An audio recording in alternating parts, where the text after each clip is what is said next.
GST काउन्सिलच्या 56व्या बैठकीत मोठे निर्णय घेण्यात आले आहेत. तुमच्या खिशाला आणि थेट दैनंदिन जीवनाला परिणाम करणारे 5 महत्त्वाचे मुद्दे या व्हिडिओच्या माध्यमातून जाणून घेऊयात.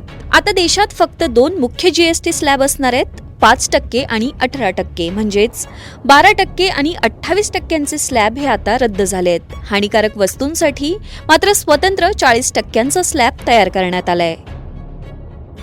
यूएसटी दूध, पनीर, पिझ्झा ब्रेड, रोटी आणि पराठा आता 0 कर स्लॅबमध्ये म्हणजेच पूर्णपणे करमुक्त झाले आहेत. त्यामुळे सामान्य माणसासाठी दिलासा देणारे निर्णय म्हणून या निर्णयांकडे पाहिलं जातंय. आता दैनंदिन वापराच्या वस्तूंवर कर कमी झालाय. शॅम्पू, साबण, तेल, नमकीन, पास्ता, कॉफी आणि नूडल्स आता फक्त 5% कर स्लॅबमध्ये ठेवण्यात आले आहेत. हा देखील एक चांगला दिलासा देणारा निर्णय ठरलाय. यासोबतच मोठ्या खरेदीवरही बचत होणार आहे. म्हणजेच कार, बाईक, सिमेंट आणि टीव्ही यावर कर आता 28% ऐवजी 18% झालाय.